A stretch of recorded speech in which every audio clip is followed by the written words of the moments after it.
Hey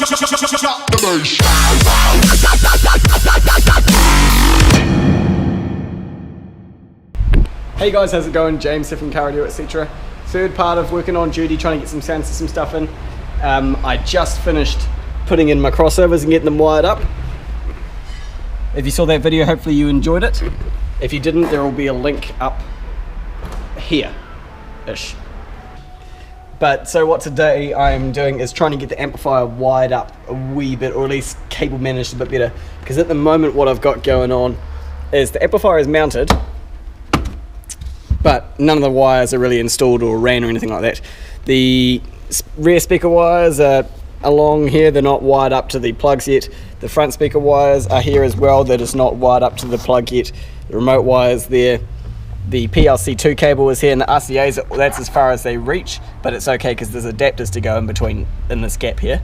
But the thing is, it's all kind of bulky and chunky and I don't like the way it's done. So I'm thinking I might try and take this whole rear sort of quarter panel off and duct tape some of the wires against the wheel well a bit better so that they're located a bit better in between the carpet and the middle, because at the moment they're kind of just shoved up there. So that's what I'm going to try and do, and if I get time I might even try and, you know, connect some of the wires up and maybe even get it powered up, who knows.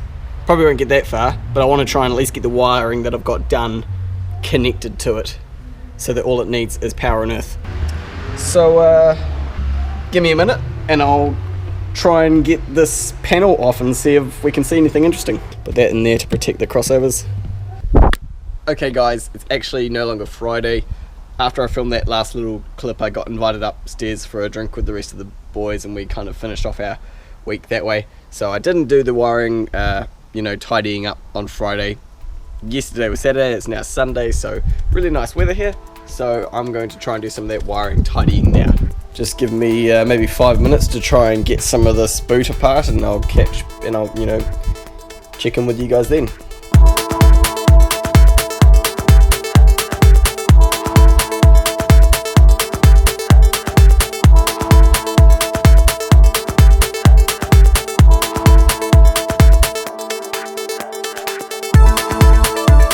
Okay, so I got that whole panel off. Wasn't too hard, it's just a wee bit tricky up the front there because there's these cables and shit. Like there's one that goes here and one there for folding the seats forward that I had to try and disconnect. But yeah, I got that off. So what I basically want to try and do is, what I think I will do is actually try and do some wiring up of the amplifier today. Get the speaker wires, like the crossovers here, and the rear speaker wires connected to these little output things that the amp comes with. Connect the RCA's to these little adapters, have them all plugged in, and then I can start running the wire in a place that where they're, you know, not tight or loose or anything like that, and I can duct tape them into place. I've got the remote wire, PCL2 wire, and who knows, maybe I'll be able to actually get it grounded today. I'm thinking like a good place for a ground might just be over here, because behind this panel, there's a panel here and there's like big space over here where I could drill a hole, have a great big ring crimp, and I can get to the underside of this to put a nut on quite easily, and it can just go straight from there to the plug. Obviously with grounds, the shorter the better. So that sounds like a good plan.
Wanted to interrupt the time lapse real quick to show you this power cable I'm going to try to use.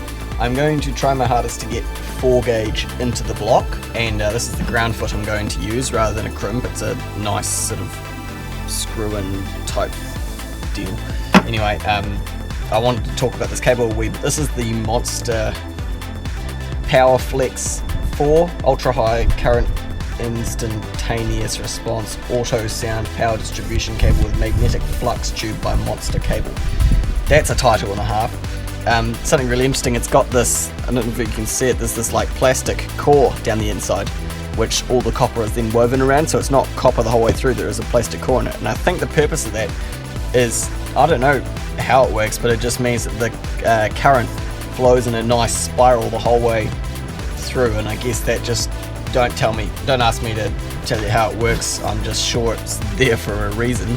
But anyway, I'm gonna, try and get this 4 gauge into this tiny little hole here, which is gonna be tricky, but I'm gonna give it a go. And I thought I'd show you this before I took my cutters and snipped it off, because I'm snipping it off to make it easier to get it in there. There we go, it's gone. Now I have to try and get this in.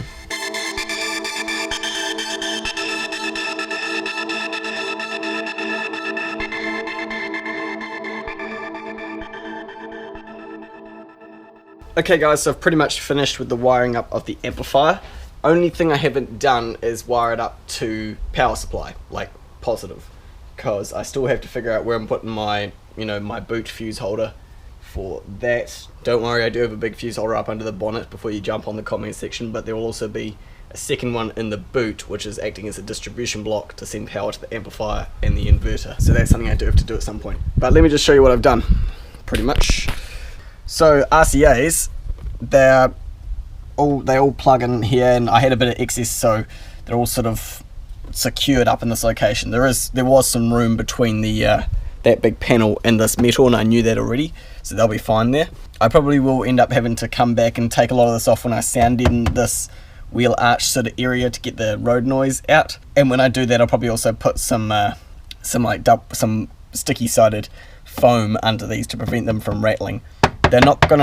They could rattle a wee bit if you hit them at the moment, but I don't think they're going to do much just from, day-to-day driving. But when I come back and sound deaden it, I'll probably redo it.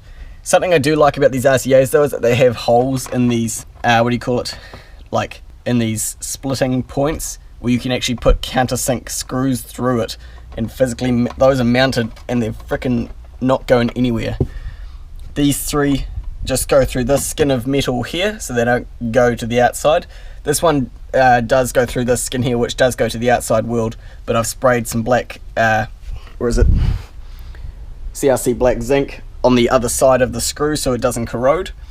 And I've also sprayed black zinc on the other side of this ground nut that I've put in. So it's just an M6 bolt with a nut on the bottom.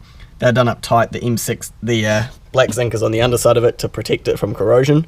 And I managed to get 4 gauge wire in the ground side of it, and to this great big ground foot thing here, which I'm quite happy about. The only thing I don't know about is it doesn't feel like it's touching the metal at this end, like it's touching here, obviously. I think these sort of things could have done with like another bolt over here to like hold it down or something. I don't know.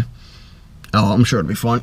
And getting 4 gauge power supply in here is going to be tricky now, because having this in here actually spread out the pieces of plastic divider that divide them up. Would have been better if ground was on the right and remote was in the middle, but oh well.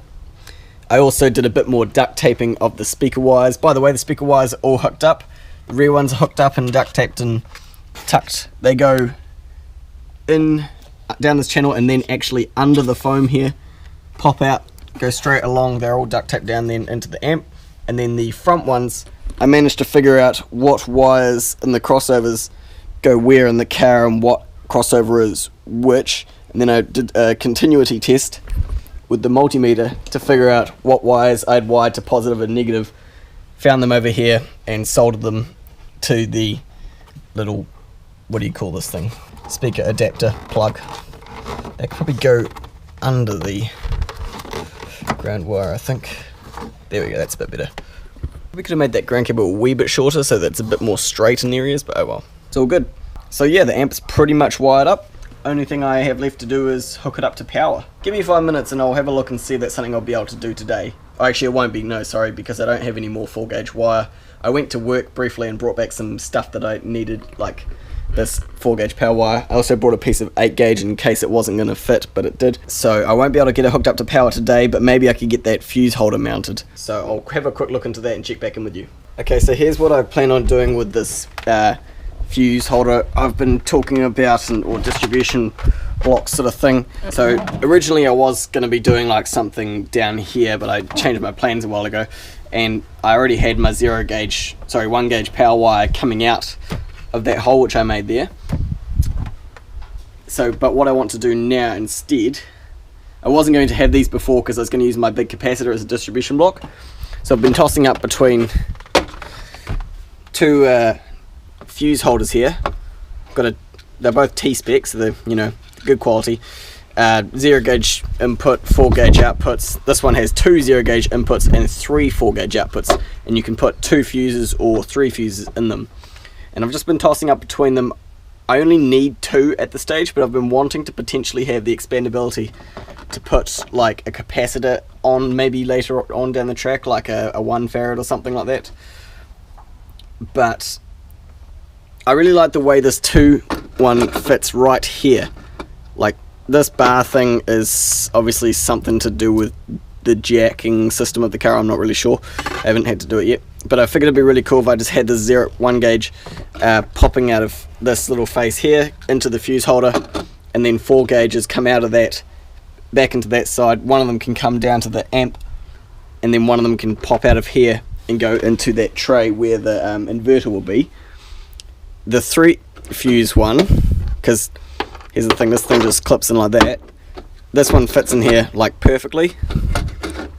The 3 fuse one also fits under this, but it sticks out this way. And I have tried putting that back in here, and it kind of goes in, but it sits up a wee bit because it's hitting on this edge, so it's not perfect. Short of like cutting a hole out of this somewhere, which I don't really want to do, I don't think. I'm not really sure where else I would put this 3 fuse one. I can't put it over here because my 1 gauge doesn't reach that far. So unfortunately there or here just isn't an option. So I think, all considered, just because there is really no nice place for this to go, there's nothing under here, by the way. No, and this is a bit tricky to get out anyway.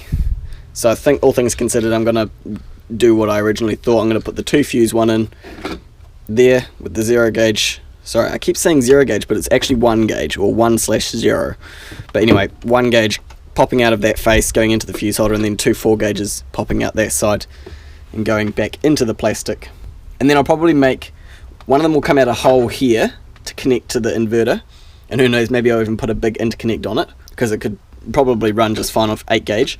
And then whatever gauge of wire I've got goes inside the plastic, and then maybe it'll come out like sort of here somewhere, and I might knife out a channel down here for it to come around or something like that. I don't know.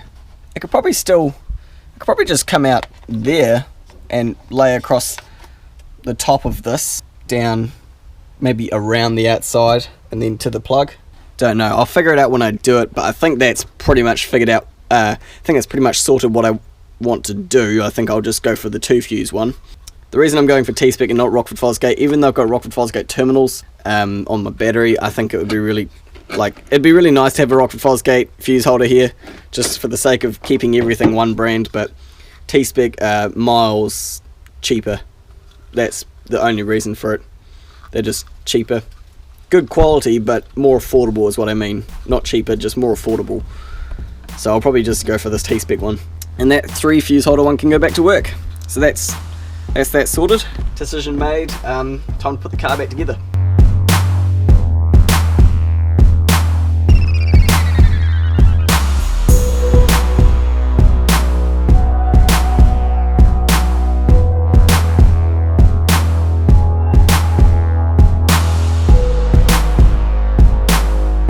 Okay, there we go, guys. All back together. One quick last look before I put the cover on. Everything ducks out and away from visibility pretty quickly. It's good. This just drops on. There we go. Yeah, she's down. So if you're just watching this video and haven't seen any of the videos leading up to this project, just so you know, this isn't finished. I am going to be putting a window of plexiglass or perspex or something in here with some red LEDs shining up from behind it. So this isn't finished yet, but what I've been doing in the meantime is putting the cutout, which I cut out of there, just putting it back in upside down to protect it just in the time being, because I don't want to get like I don't want to drop anything on it or get dirt or grit or anything. It just sort of pushes in there, kind of. Oops, there we go. And this thing can just go back in now.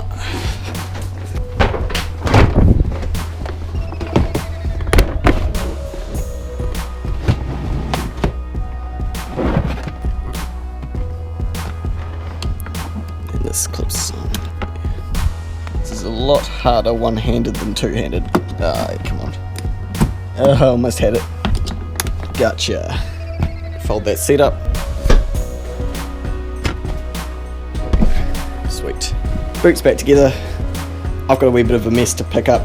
But that'll do it for this video, guys. Thank you for watching. I hope you have enjoyed it. And if you haven't already, make sure you subscribe to my channel, like my page on Facebook, and if you're really keen, support me on Patreon. Every dollar helps. I also want to give a huge shout out to my current Patreon support team. You guys are awesome. So a shout out goes to Sean Livingstone, Matt Stark, Andrew Harley, Clint Lee, Philip Cassidy, and also a welcome and a thank you to my newest Patreon supporter, Christopher Fox. So thanks for watching this video, guys. Choose to be happy, and I'll catch you in the next video. Ka kite ana.